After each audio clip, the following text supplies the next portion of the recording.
Nous sommes à Privas en Ardèche et avant de commencer avec le résumé des catégories élites, sachez qu'ici, l'enduro passait à la télé il y a bien longtemps dans une série qui s'appelait Kick Raoul, la moto et les jeunes. Ça fera plaisir à Jean-Luc Miroir que j'en parle puisque c'était sa série préférée. Lorsqu'il était jeune, il faisait de l'enduro, il y avait même Paul Prébois dans la série. Passons maintenant au côté sportif de ce qui nous amène ici, le championnat de France d'enduro 24 MX et on va suivre les catégories Élite 1, Élite 2 et Élite 3.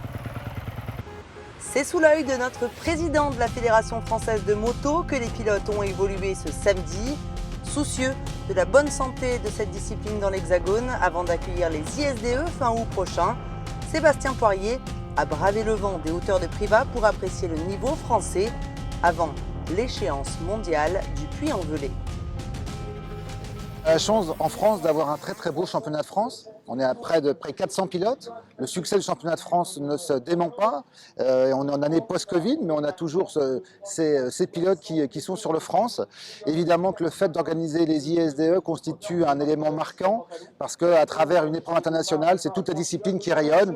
Et j'espère que nos Français, en tout cas ils se préparent pour cela, seront présents en performance sur les ISDE. L'idée c'est de s'inscrire dans un projet à moyen terme pour faire en sorte que très rapidement on puisse avoir aussi des titres en individuel et en équipe.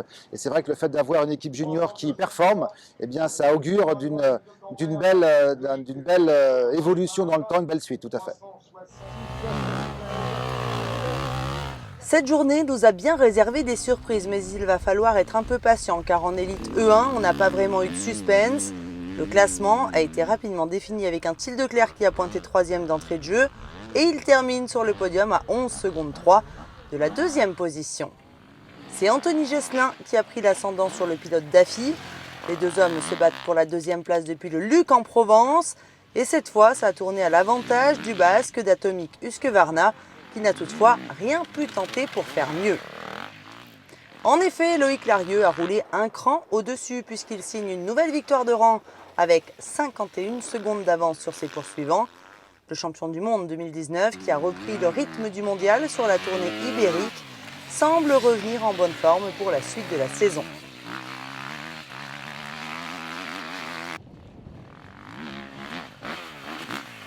En élite E2, que d'animation à tous les niveaux et on ne peut pas ne pas parler de la bataille pour la 3e position qui a opposé 3 garçons.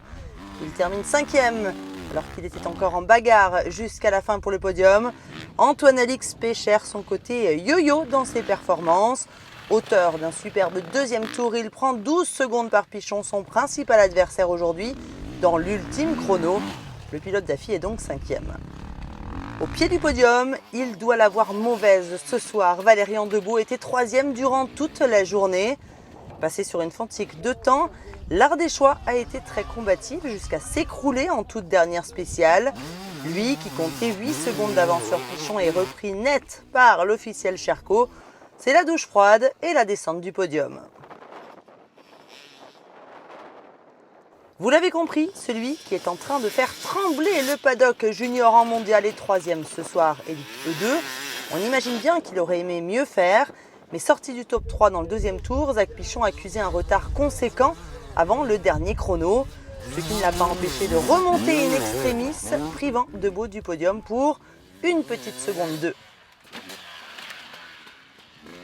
Et pour la gagne, en E2, même combat, alors que Hugo Blanjou menait la journée avec les 4 meilleurs temps d'entrée de jeu, il a fait trop d'erreurs dans les 2 passages de l'extrême qui ont suivi.